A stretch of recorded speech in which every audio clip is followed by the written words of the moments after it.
네, 안녕하십니까. 여러분은 그 노인분들을 생각하면 어떤 생각이 드시나요? 저 같은 경우는 노인분들이라고 하면 뭐 예전의 를 한번 생각해 보자면 좀 이제 인생을 많이 사셨고 경험을 하셨다 보니까 제 인생에 충고를 해줄 수 있는, 그리고 좀 충고를 해줄 수 있고 인생의 경험을 좀 배워야 되는 그런 내 위에 있는 그런 분, 선생님 같은 분, 그런 생각도 들었고, 또 푸근한 느낌, 항상 그 여유를 가지고 이제 베풀기도 하시는 그런 분들로 생각을 했었습니다. 그런데 최근 들어서 이제 노인분들이라고 하면 어떤 느낌이 드냐면, 좀 선글라스에 마스크로 얼굴을 가리고 젊은 청년층들에게 심한 욕과 침을 뱉고, 그리고 항상 가방과 한 손에는 태극기와 송조기, 심하면 일장기와 이스라엘기까지 들고 그걸 막 때리고 이렇게 했던 그 폭력적인, 쉽게 말하면 이제 젊은 층들이 말하는 꼰대의 전형이 아닌가. 이 세상을 그따위로 만든 건 다 당신 같은 꼰대들이잖아! 나같이 쥐뿔 가진 것도 없는 놈들이 그렇게라도 살지 않으면 못도 수 없게끔 세상 만들어놓고, 그래놓고 우리 보고만 겁쟁이다 멍청하다 눈 내리깔고 비난만 하면 답니까? 강쌤, 제대로 사는 게 뭔지도 모르면서! 아니, 그런 그 이미지로 변질이 많이 되었죠. 물론 그 노인분들, 어르신분들 아니신 분도 많으시지만 대부분의 젊은 층들이 생각하는 그런 느낌은 지금 많이 변했다는 걸 알 수 있습니다. 우리나라가 원래 노인 공경하는 그런 문화가 아주 오래전부터 뿌리 내려온 나라 아니겠습니까? 그런데 왜 이렇게 되었나 라는 안타까움이 참 듭니다. 여러분도 왜 그렇게 됐는지는 대충은 아시죠? 이게 박근혜 탄핵 전국 이후로부터 이런 일들이 계속 벌어졌고, 그리고 세대 간의 그 벽이 점점 깊어지고 있는 게 현실입니다. 거의 이제 노인과 젊은 층과의 대화도 거의 단절되었을 뿐더러 이를 어떻게 보면 정치권에서는 이용하고 있는 듯해요. 특히 자유한국당 같은 경우는 집회나 이런 데 보면 항상 노인분들을 동원하거나, 또 그런 분들의 대부분이 관변단체 같은 데 이제 들어가셔가지고 그런 활동을 해서, 심지어는 집회에서 돈을 주고 집회를 이렇게 나오도록 이렇게 막 하고 하는 경우를 봤는데 참으로 안타깝습니다. 제가 간혹 퇴근을 하고 집에 가면 지하철을 타고 가기도 하는데, 반월당역이나 이런 데를 보면 노인분들이 이렇게 거기서 이제 자기들 다 퇴직을 하셨고 시간이 남다 보니까 항상 거기서 앉아서 시간을 보내고 하세요. 심지어는 그런 내용도 있었거든요. 서울의 지하철이 천안역까지, 천안 아산역인가? 그까지 뚫려 있어가지고 노인분들은 이제 공짜다 보니까 무료로 이제 탑승하실 수 있으니까 거기서 왔다 갔다 이렇게 그 지하철을 타고 시간을 보내시는 분도 계신다는 얘기를 들었습니다. 또 때로는 간혹 길을 가다 보면 박스를 줍는 분도 계시죠. 그럴 때 보면 참 이 노인분들을 어떻게 직장을 마련을 해서 이분들이 사회로 이제 다시 활동하실 수 있도록 해야 되는 것이 아닌가 라는 안타까운 생각도 듭니다. 솔직히 그 태극기 들고 그 막 거짓 여론에 속아서 젊은 층들에게 욕을 하고 뭐 자꾸 빨갱이 공산주의 얘기하면서 그런 얘기를 하시는 분들에 보면 좀 예전에는 좀 화도 났는데 이제는 이 분들이 치근하게 여겨집니다. 게다가 이를 이용하는 자유한국당이나 이 우리공화당 같은 자칭 보수라는 이 기득권 매국단체, 매국 집단들에게 더욱 화가 나는 거죠. 분노를 느끼고. 심지어는 최근에 그 정광훈과 같은 이 인간이 사기꾼이 그들을 옹호하는 분들 청와대에서 막 그 추운데 벌벌 떨면서 박스 덮고 이렇게 주무시고, 그분들이 무슨 죄가 있는지 참 그들을 이용하는 그 집단들에게 더욱 분노하지 않을 수가 없습니다. 우리 어머니 아버지가 그렇게 거기에 계신다고 하면 얼마나 비통하고 가슴 터지겠습니까?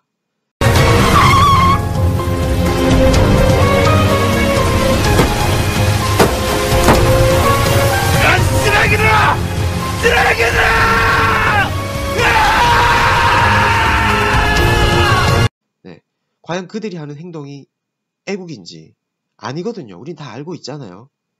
네. 더 이상 이제 여론에 호도되지 않는 그런 분들이 되길 바라며, 그러면 지금 현 정부를 그렇게 욕하고 뭐라 하시잖아요. 근데 지금 현 정부와 같이 노인복지에 이렇게 집중적으로 확대시키고 관심을 가지는 정부는 없었다고 봅니다. 최근에 2020년 예산안이 통과가 됐는데 그 예산안 통과시키는 것도 자유한국당이 끝까지 방해했습니다. 끝까지 밀었고. 근데 겨우 통과했는 그 노인복지의 혜택 최고 수혜자가 보건복지부에서 예산안을 마련해서 크게 기초생활보장, 취약계층 지원, 공적연금, 그리고 아동보육, 노인, 사회복지 일반에서 노인 부분 예산이 가장 많이 늘었다고 합니다. 2019년 대비해서 18.7%, 16조 5,887억 원 정도로 많이 배정되었고, 그 노인복지 관련해서는 노인 맞춤 돌봄 서비스, 또 단기 가사 서비스, 독거노인 사회관계 활성화, 초기 독거노인 자립 지원 같은 경우가 지금 또 이제 운영되고 있고, 네, 이게 하나로 통합돼가지고 최근에 이제는 개인 맞춤 서비스로 이제 제공을 한다고 하네요. 그만큼 이제 사회복지사들의 취업도 이제 올라가고, 이분들이 만약에 지원을 받아서 다시 사회로 다시 진출하신다면 또 다른 경제 활성에 엄청난 도움이 되지 않을까. 왜냐하면 이분들은 많은 경험을 하신 분들이기 때문에 저는 꽤 좋은 정책이라고 생각을 합니다. 게다가 어제는 그 기초연금법, 연금 3법이라고 합니다. 네, 기초연금과 장애인연금법, 그리고 농어촌 일반연금법을 합쳐서 연금 3법이 자유한국당이 어제 끝까지 반대했다가 본회의 요청 연기까지 했고 계속 진통을 겪다가 저녁 7시 넘어서 겨우 개의돼서 통과가 되었습니다. 그래서 이제부터 노인 325만 명에게 기초연금 30만원, 기존에 25만원이었던 게 30만원, 5만원이 소득 하위 계층의 20%에서 기존의 20%에서 40%까지 확대돼서 엄청 많은 분들이 이제 이 연금을 받을 수 있게 된 거죠. 그런데 자한당에서나 그런 이제 그 외국 언론에서는 어떤 식으로 공격을 하냐면, 왜 줬다 뺐냐, 국민연금하고 중복이 돼서 이제 그걸 국민연금에서 깎게 되는, 그래서 줬다 뺏는 형태가 됐다라고 해서 공격을 했는데, 그것까지도 이제 보완을 한 정책이라고 합니다. 그래서 이 민생 법안도 자한당이 끝까지 방해를 했고, 지금 복지 예산도 지금 현 정부 와서 최고 기준에 올랐는데, 그러면 왜 이렇게 복지 기초연금까지 노인연금까지 받으면서 왜 현 정부를 욕하는 것일까요? 저는 그거 자체가 잘못되었다고 생각되고, 지금이라도 주변에 그런 분들이 계시면 이를 좀 알리는 것도 필요하다고 봅니다. 현 정부는 그분들이 태극기를 든다거나 현 정부를 든다고 해서 뭐 성조기 들고 막 욕하고 꼰대 막 항의하고 막 청와대에 쳐들어간다고 해서 한 번도 그분들에게 강압적인 거나 뭐 폭력적으로 진압하거나 이런 적이 한 번도 없습니다. 지금까지. 한 번도 없고 더 잘해주고 있어요. 계속 연금까지 혜택해주고. 솔직히 젊은 층의 입장에서는 솔직히 정말 싫어지는 생각이 들거든요. 왜냐면 아니 우리들 먹고 살기, 우리 창업, 우리도 취업도 해야 되고 말기도 먹고 살기 힘든데 노인분들 일도 안 하고 왜 연금 줘야 되냐, 화나는 분들 많죠.